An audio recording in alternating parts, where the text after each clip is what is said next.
possible to control the mind? Bhagavad Gita states that trying to control the mind is as difficult as trying to control the wind.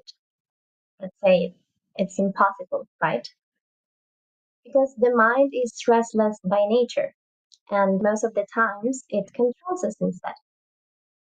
However, this same restless mind is the friend who can actually help us to walk this path towards our self-realization. In previous episodes, we were discussing about how everyday distractions are obstacles in our spiritual path.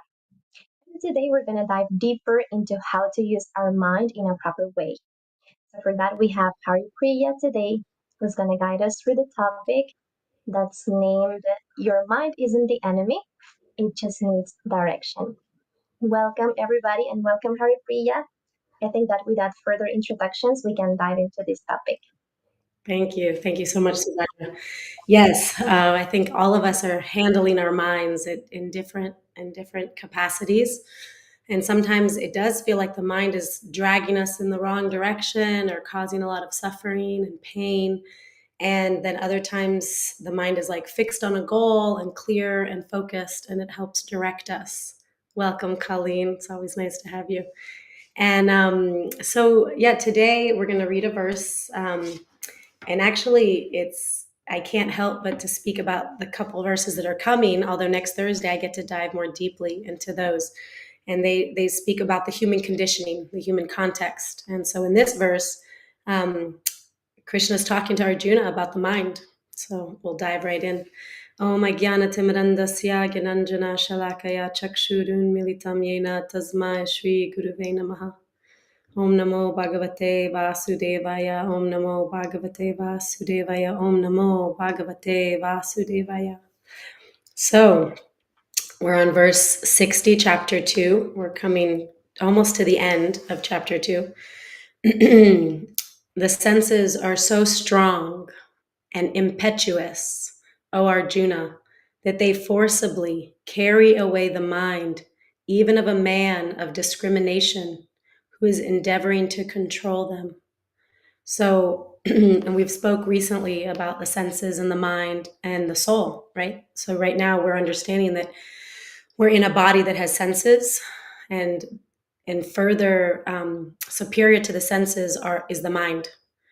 And now more superior to the mind is the intelligence, right? Because if we just let the mind rule our day to day, it's not always the best way to proceed. But if our intelligence directs the mind, then the mind is like an amazing machine. It's like a computer that can do so many things if it's directed in the right way. And then beyond the intelligence is actually the soul. And the soul is consciousness. So a symptom of the soul is consciousness. So when we become more conscious and aware of who we are, that we're permanent and that we're in these bodies, and that our intelligence actually can oversee our mind, and then the mind can oversee the senses, that's the right order. And I think what happens in this, especially in this day and age, there's, for example, people desire money, so that they're trying to sell things to us because they want to make some money. They're clear about their goal. And then there's a million distractions that are tantalizing, like, oh, eat this, oh, do this exercise to look this way, oh, buy this new car, or, oh, buy this house, or these clothes, or go on vacation here. So what's interesting is we're bombarded. Like there was a time, let's say 100 years ago, when things, maybe there were some inconveniences, but things were also more simple.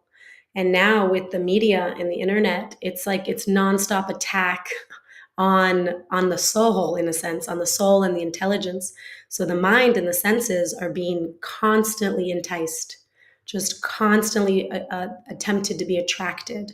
And so we can also be kind to ourselves and really see where we're at, that, oh, it's actually here in this verse, Krishna saying that it's very challenging to stay focused on like a spiritual goal, for example, that the mind is going to pull you away, the senses are going to pull you away. And so understanding that, yeah, in this day and age, there are many who want our attention and want our senses to I'll say, be uncontrolled. There's many who profit from our senses just ruling us instead of the intelligence and the consciousness ruling the senses. The senses are often ruling our intelligence, and so in this verse, when he says it's impetuous, right? So I was just curious, and to go deeper, I looked up the word impetuous, and it said acting or done quickly and without thought or care. So just like a child, just like I want chocolate, or I want to stay up late, or I want to watch more TV, right? So it's just like it carries away the intelligence, it carries away the soul, really, because now the soul that's in the body is going to experience whatever the senses and mind ran off to do. So it's also defined as moving forcefully or rapidly. So there's a lot of pressure. It's forceful, right? It's forceful and it's rapid. So it's fast. So it's really nice to pause and realize what condition we're in. And there's yogis, there's spiritual people who have, for example, tried to control the senses, tried to control the mind, and stop, for example, stop desires. And in different parts of the Bhagavad Gita, Krishna speaks about how that's almost impossible. And to stop a desire, like we can imagine a child, if we say, don't do this, sit still, stop doing that, stop doing this, that's going to be much less effective than if we engage them in something else. Like instead of put your feet down, don't touch the couch, if we say, here's some sand, here's some toys, you can build a sandcastle, or, here's a ball and a bat, why don't you go outside and play some baseball? So engagement, we've seen, the senses are somewhat like a child. The senses can just do anything they want. They'll drive us away from our intelligence. And a child is a perfect example of that. They have no restraints. They're just wanting to have fun and enjoy all day. And so if we're directing the child and we're constantly trying to stop it, stop, stop, stop, no, no, no, it doesn't get very far. And so in that same way, if we as like spiritual practitioners, we're just like, I don't want to think about TV. I don't want to think about eating too much or enjoying too much in the tongue, or I don't want to get lost in watching tons of TV, or I don't want to get lost on social media scrolling. And so if we're just constantly saying, don't do this, don't do this, don't do this, that is so much more challenging than if we engage ourselves. And so Krishna actually in the next verse, which someone else will cover on Monday. I'll just read it so that we have the reference. One who restrains his senses and fixes his consciousness upon me is known as a man of steady intelligence. So he says the instruction fixes his consciousness upon me. So if we fix our awareness on God, we fix our awareness on Krishna, and that's so expensive. So in fixing our awareness on our relationship with Krishna, our relationship with God, that can be done in a million different ways, but we're engaged now. So we can, if we actually every morning woke up and said, okay, I'm going to proactively connect more to God. I'm going to proactively develop my relationship with God. And that's the soul and the intelligence purpose. Now the mind and senses will go along for the ride. They'll be engaged. Like you might say, oh, I'm going to buy flowers and make nice flower vases and put it on an altar where, maybe I have some pictures that represent spiritual figures for me. Or I'm going to bake some nice sweets, and I'm going to offer that to God, and then I'll eat what's called prashadam, like food that's been offered to the divine. Or you engage it in like, I'm going to sing to God. I'm going to praise God with my voice. Or I'm going to draw up, I'm going to paint an image of it could be any kind of thing that's engaged in spirituality.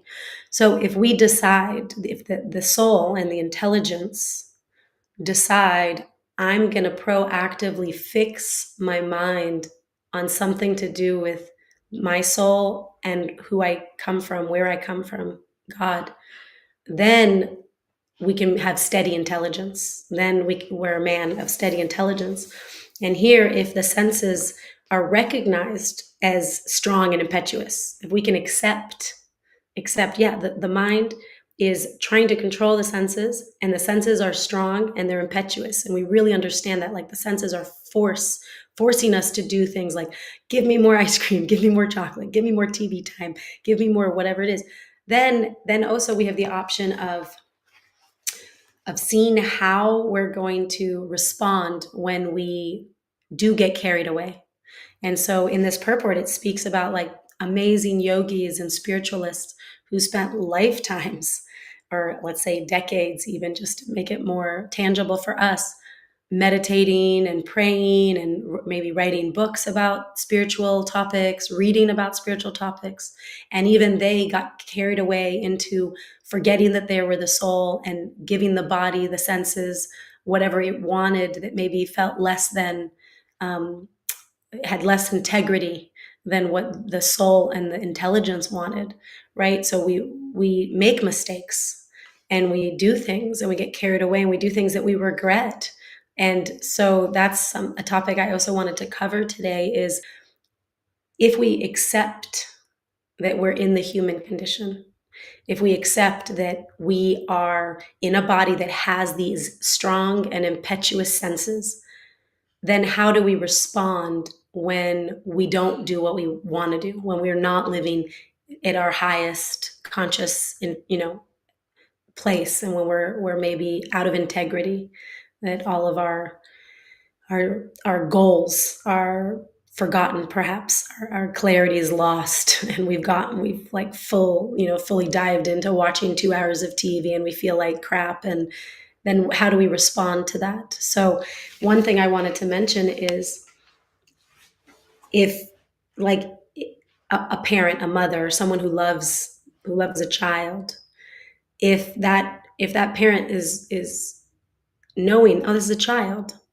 who has crazy senses, and they're doing this and they're doing that, and it's crazy, then the mother can kindly and gently engage the child, and is accepting. You can either accept the reality and move from there, or you can be angry at the reality. And actually, the next few verses talk about why anger comes. And so here I wanted to share that being a kind mother who redirects and who actually accepts with grace, like gives grace to the child. Like, yes, the child is going to do the wrong thing. So I'm encouraging that we can treat ourselves that way, that we can choose to give ourselves that much love and that much care. And actually, psychologically speaking, science has shown, like studies and research has shown, that change and growth is much more possible from a platform of acceptance. Because what happens is, if your mind is carried away, your senses carry you away into something that you wish you hadn't done, and you don't accept yourself, and you're angry at yourself, and you're like beating yourself up, and you're feeling like crap, and you're feeling like, oh, I failed again, there's no hope for me.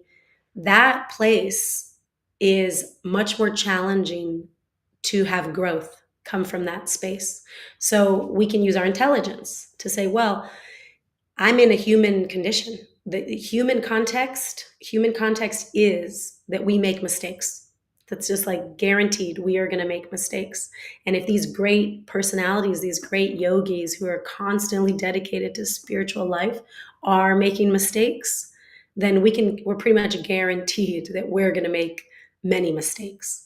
And that's not to be complacent. That's not to say like, oh, I might as well kick back and just like do whatever I do and just let the senses rule me, and I'm just going to eat what I want when I want, and I'm going to binge watch, and I'm going to be rude to other people and angry and let negative words come out of my mouth instead of being kind and compassionate, and like instead of regulating my eating, and instead of engaging myself in things that are fruitful for my life, and instead of just vegging out on entertainment, I'm going to do something positive. So our mindset of how we respond to when the senses carry us away is going to define how quickly we can make progress. So if we're kind and accepting, and we come in knowing, like, I'm going to try, I'm not complacent, I'm going to try my best.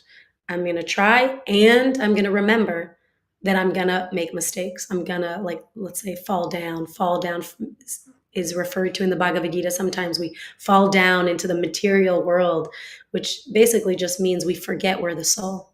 We forget that we're not the senses. We forget we're not the body. We forget we're not all of these desires that are constantly flowing into this experience. So if we're not complacent and we're not just pretending, like, not pretending, perhaps is not the right word. If we're not complacent and like thinking I'm going to make mistakes, so who cares? We're not going to that extreme, but we're also not going to the extreme of I have to do it all right all the time, because that's not realistic. So then we engage ourselves, as Krishna says, fix ourselves on the goal, spiritual development, developing that relationship. And then when we're fixed in that way, we know that sometimes we're going to forget. And when we're accepting that reality, then we like brush it off. We're like, okay, yet again, I made a mistake, and I'm going to keep on my path. And it doesn't send us into a downward spiral.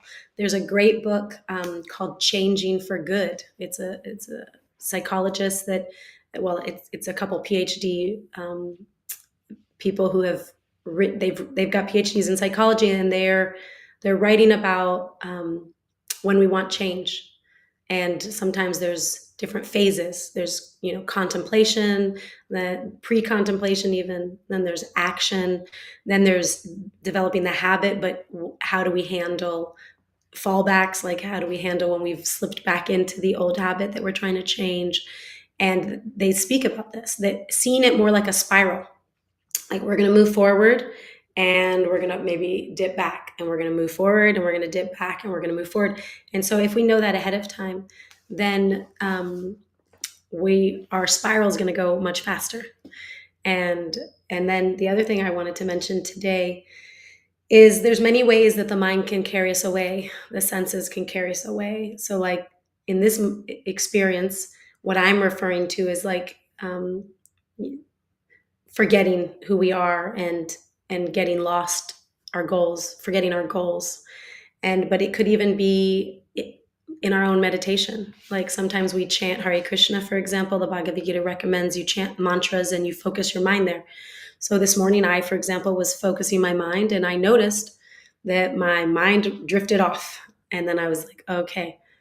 And as soon as I realized, I brought it back. I brought it back to focusing on the sound vibration, Hare Krishna. Because in the Bhagavad Gita, Krishna also talks about the sound vibration being non-different from God. So it's like I get to spend time with God just by hearing his sounds, the sounds of his name. So I could have been upset at myself, and in the past I would have been like, oh God, here I am again. Like, I'm trying to meditate, my mind went off on some tangent, and I noticed that when I would chant, it would take me a lot longer to, like, we chant on rose, like 108 beads, like japa beads. They're like a rosary. And so when you're chanting each mantra on each bead, it could take anywhere from like 7 to 10 minutes roughly. But I noticed that when my mind would kind of be upset that I got distracted, so my mind would pull me away. And then when I would realize it, I would beat myself up over it. And then the whole process became painful. And it wasn't that chanting was so painful or so hard, but the fact that I felt bad about myself made chanting hard and painful. And so what I now do, like this morning, I was very grateful that I've grown because of understanding what supports us, accepting the human context, accepting that we make mistakes, accepting that we drift off.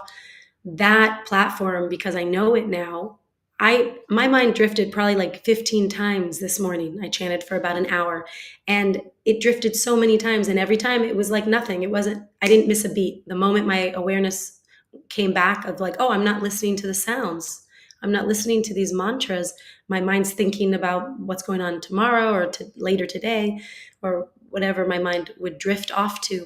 And it would be like, oh, immediate, I just come back. And I'm not feeling any negative feelings. And so chanting, it wasn't, I wouldn't say it was easy, because it's still, and it takes effort for me to stay focused on just the sound vibration. And so I use different techniques. I would be like, okay, I'm spending time with God. Let me hear, let me feel and receive your company. My Lord, let me feel you in this sound vibration. And then other times I would look at an image that helped me focus in. And other times I would be meditating, like, please clean my heart so that I can serve you better. So my mind wanted to latch onto something instead of just hearing the sound. And sometimes I was able to just hear the sound, but I was able to direct my mind because I wasn't giving myself a hard time.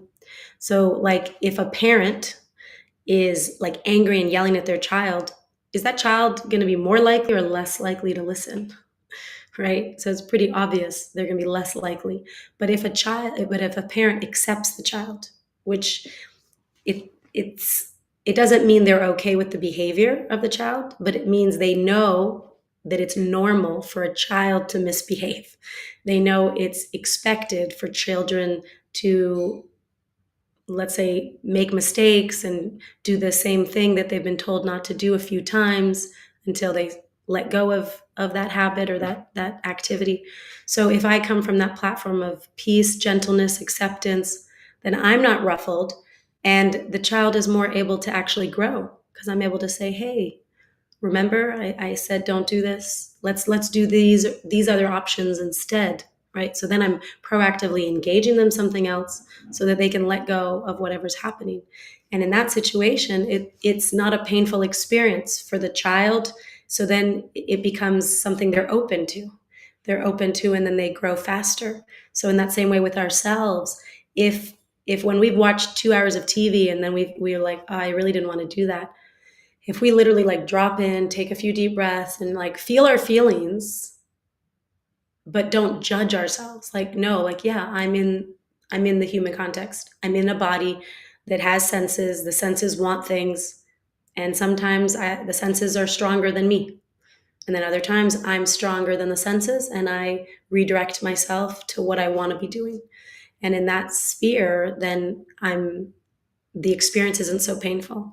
So I noticed in chanting today that, yeah, my kindness to myself, my acceptance of myself made the entire experience more enjoyable, more peaceful, more inviting for later today when I chant more, or tomorrow.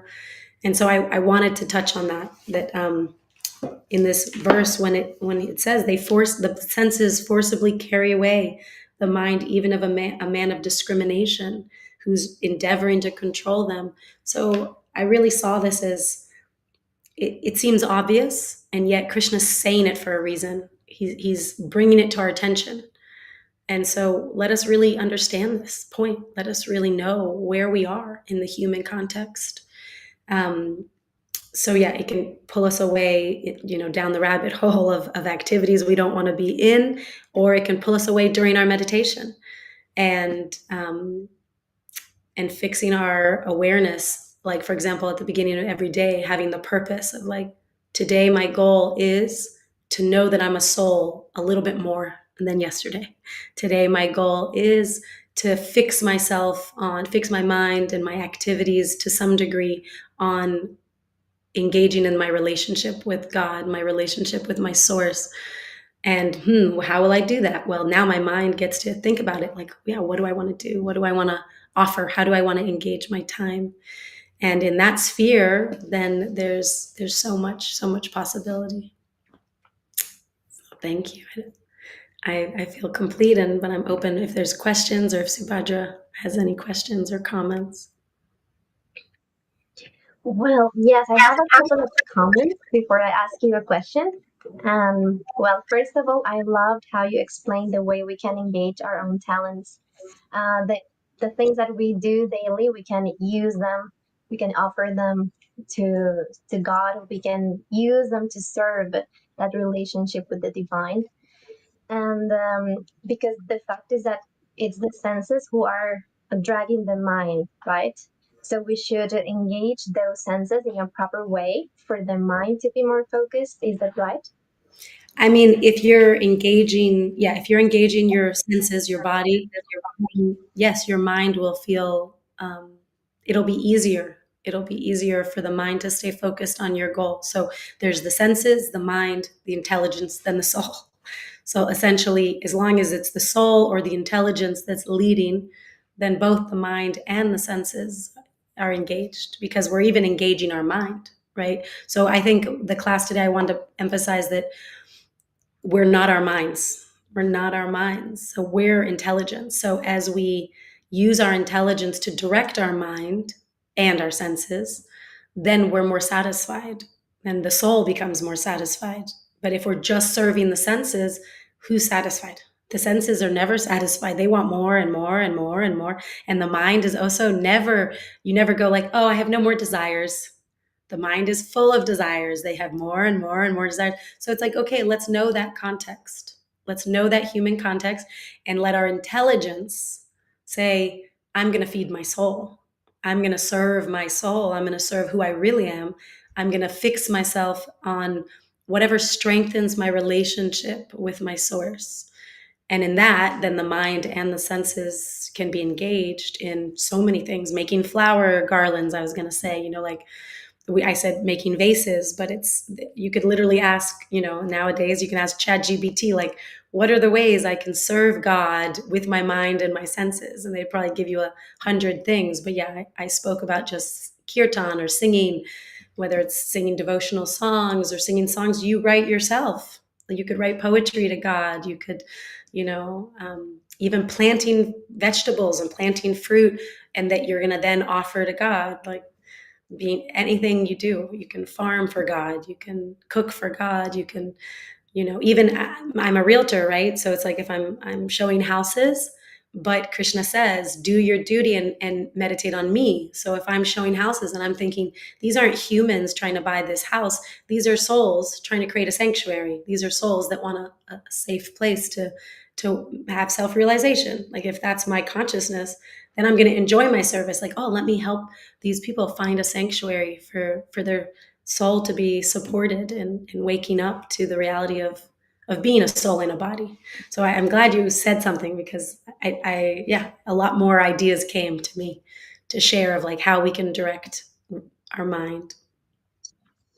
Thanks, Harpreet. Yeah, so it's kind of the opposite from what we might think. Like, okay, we should like try to stop any external activities and just focus on the self. But yes, we should try to stop like or to redirect that tendency to enjoy certain kind of things and replace them for something that's more beneficial for our soul. Instead of just trying to artificially stop what we do, we should try to shift our consciousness to and place it in a platform that's you know day by day closer to our true essence. But I think it is also a little bit difficult to do even in our daily activities because it needs a kind of taste for that. So if we're used to maybe doing so many different things or being in contact with some type of content or listening some certain kind of music, if we're surrounded by people who speak only about certain topics that are not related to this, the mind can find it difficult. So I don't know, in those cases when we have little chance to be in an environment that's motivating, we could feel stuck. Like, okay, I'm always coming again and again to the same situation and just a lack self-consciousness. And maybe we could think, okay, I'm never gonna move forward. So in those cases, what could we do? Or it just depend on our own endeavor, or do we need another kind of help? Yeah, that's a nice question, Subhadra. I mean, prayer is huge. Obviously, praying for help is huge, and then putting ourselves in a good situation. Like what, spending time with the vibrations that you want. So if you mentioned like, oh, maybe you're listening to like really, music that's like kind of crass. I'll say that's like yeah, and just a little bit like. Um, Helps you forget that you're not your body, let's say, then it's like, okay, maybe you have some taste for that. And instead of not liking that about yourself, give yourself something, give your soul some food. And then the taste, like the higher taste, lets makes you automatically let go of the lower taste, so if you give someone something that tastes better, then they're going to automatically let go of the things that don't taste as good. And in the beginning, there is an analogy that, like, when someone has a disease, sugar, they have jaundice, sugar is given as medicine, but sugar doesn't taste sweet in those times. But Srila Prabhupada said, take the sugar anyway, and then eventually it will taste sweet. So it's a little bit, there is some complexity to it that, yeah, like sometimes you think, I don't really want to read any scriptures or Bhagavad Gita, or I don't really want to listen to spiritual music right now, or kirtan, or I don't want to cook my food and think about God. And so it's like, okay, that's where you're at. And so I think only we know how much we can stretch ourselves, if that makes sense. So, like, I'll say for myself, still meeting ourselves in acceptance is going to be the platform that's the most useful. It's like, I think, accepting where we're at, and why are we even attracted to the Bhagavad Gita? Like, why are we even listening to this class? That means something inside of us wants more. So let's feed that part of us. Let's feed that part of us that wants more. And even if sometimes we don't have a huge taste, maybe I'm not spending my entire day doing spiritual things, but if I'm doing a little bit, that means I have some hunger. My soul's waking up. It wants more. So the more we feed it, obviously, the more our taste will grow also. So yes, like sometimes there's spiritual things that I do that I'm not like, oh, I really want to do this. But I go through the motion, and going through the motion gives me the inspiration also. Like, action leads to insight, and insight leads to action, both, right? So sometimes we go through the motion because we know it's good for us. And then sometimes we actually feel to do it. Both are great. Both are great. And still, like, acceptance of where we're at, and seeing what's there. Like, if we're even wanting to move in this direction, then let's really, like, let's support that. Let's love that part of ourselves. Let's really, like, fan that flame of, like, wow, how amazing. Like, here I am in this material world where I could just forget God completely and just totally try to enjoy my senses. Oh, but wait, I've done that and I was pretty miserable. So I know I don't really want to do that. So I want to get more spiritual, but my mind is also driving me crazy. So, like, what do I do? Well, step by step, right? The path of 1,000 steps starts with one.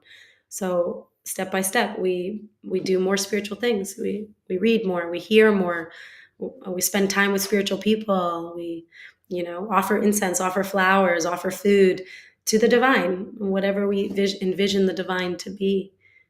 They know who you're talking to. God knows who you're talking to. So all of it, yes, that's what I have to say.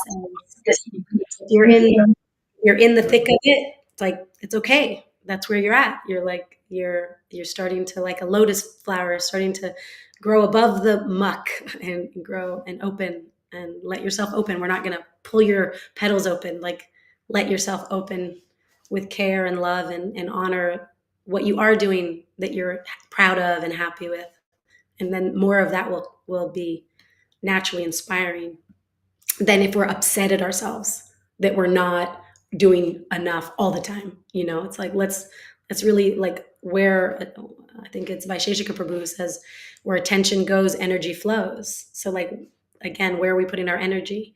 Let's put our energy in noticing what we're doing that really is, that we're happy about, that feels like it's feeding our soul and our intelligence and our mind and engaging our senses. Let's notice that. Like, every night you could write down, like, what did I do spiritually today that fed my soul, that I'm happy about?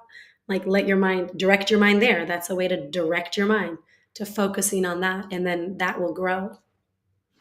I hope that. Yes, absolutely. Yes, I think that was quite helpful. And it reminded me of a class we had with Abhimanyu recently. He mentioned that we were talking about how important it was, self-reflection on this spiritual path. Like, it's like key to know where we're going to know, as you mentioned, where we are first, because if we don't know where we are, then we cannot walk, we cannot move forward. And well, I don't know if you have time for just a final question. Yes. Okay.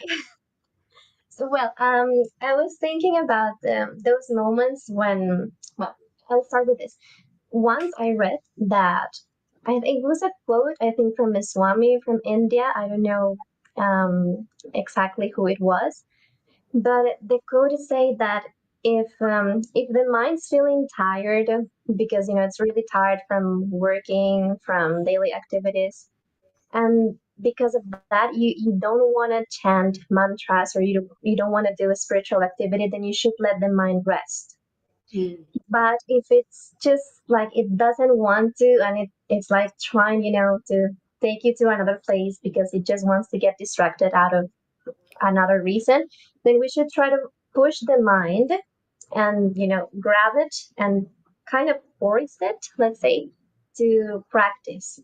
So what do you think on that? Like, when we don't have that motivation, should we try to push ourselves to do it even if we don't want to?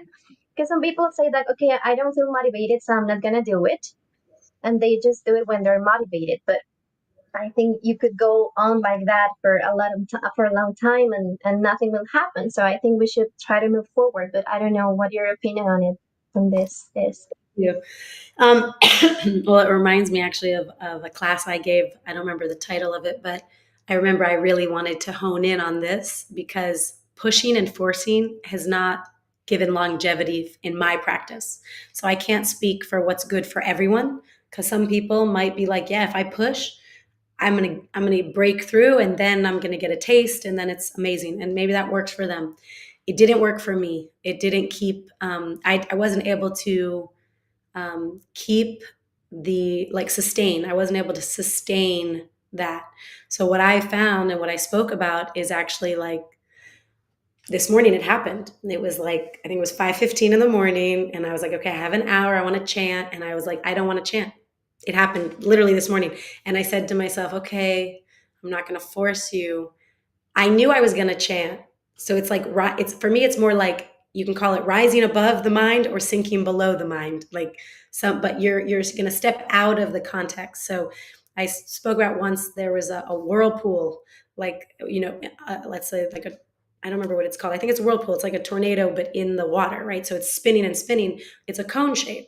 So there was this beautiful phrase or saying about if you're fighting that whirlpool, you could like fight forever and you could never get out.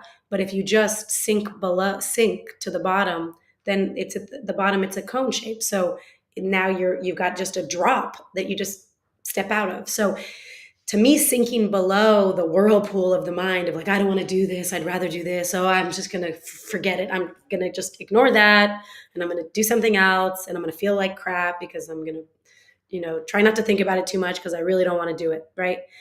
So let's just pause. Let's literally just, I've got 3 minutes. I'm going to sit here for 3 or 4 minutes until I feel ready to start chanting. And I remember my psychology teacher in college one time said, if you decide you're going to study from 5 to 6 every day, and you just say every day from 5 to 6, all you can do is study, means you're not going to do anything else from 5 to 6. So come 5 o'clock, you're about to sit and study, and your mind goes, I don't want to study. Then you have to just sit. You sit there. You do not. You're like, I'm either studying or doing nothing.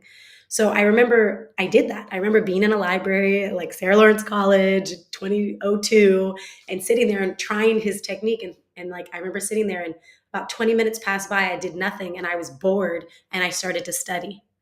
And I was like, oh, okay, I get what he's saying, that it's like if we do nothing before we're going to do the thing that perhaps the mind in the moment doesn't want to do, then we have a chance.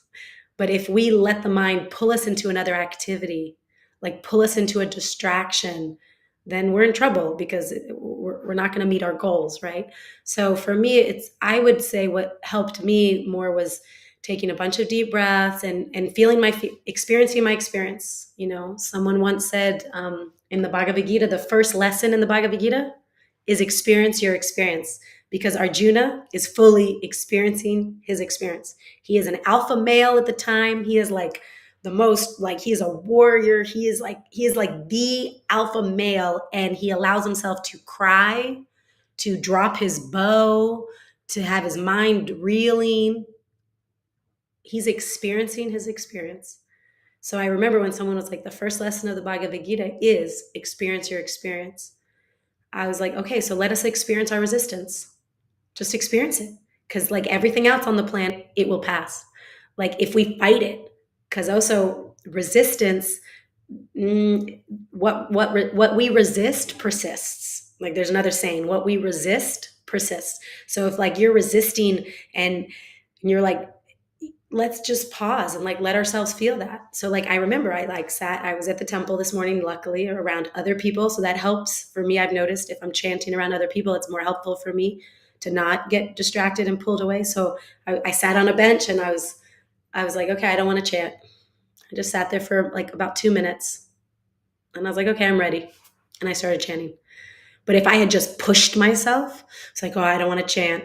Okay, I'm not listening to my mind. And I grab my beads and I start chanting Hare Krishna, Hare Krishna. I think the entire experience would have been very different than if I had just let myself experience my experience and did nothing else but experience that experience, right? Like let us really go there. Let us be in integrity. Like integrity means all parts are integrated.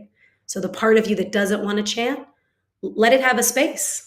Like why fight it? Why not just welcome it? Like, hey, okay, there's also a beautiful technique called focusing, where it's like if there's a pain in the body, we don't go like, oh, I don't want that pain. I don't want the, like, because if you do that, the pain's going to stay. But if you're like, hey, welcome, I'm okay that you're here. What are you here for? What are you here to tell me? Then miraculously, the pain might communicate something. You might get something from it, like, oh, I want you to slow down or whatever it is. And then it goes away. So, in the same way with japa, with chanting Hare Krishna on japa beads, all of us are going to experience like, I don't want to do this. But if we just sit with that, like, okay, you don't want to do this, you don't feel like it right now, okay, yeah. And then our intelligence decides what we do, not our mind, right? And to me that's different than forcing and pushing, because the mind fighting itself is like I don't think it It's has nice. longevity. I don't think that has longevity. It's good I mean, it's good for, maybe it's good for some people. Like, I'm going to force myself to do this. Okay, that might work for you. For me, I'd rather be softer and more accepting of myself and still do it. Still do it. Because now with a few deep breaths, the mind is not in control. I've become more conscious of like, I'm a soul. My mind's not wanting to do this, And then you have choices. You might talk gently to your mind, caringly, like, hey, I know you don't really feel like it, but it's okay. Right now, you don't even have to do anything except listen.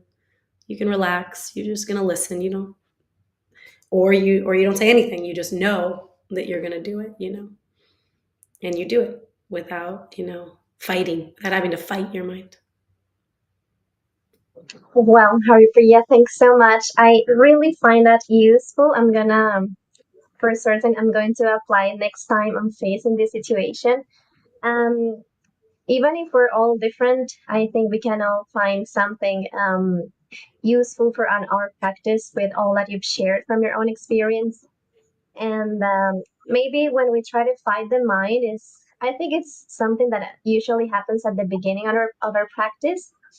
Yes, maybe with time we can get to understand more how our mind works and how to, get it to engage in something that is more beneficial for us. So, well, thanks so much for sharing this today.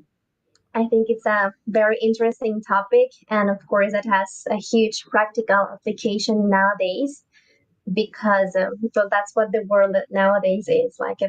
Many, many kinds of distractions coming from everywhere, and where our mind trying to, focus on something or trying to enjoy every single thing it sees or it hears or anything.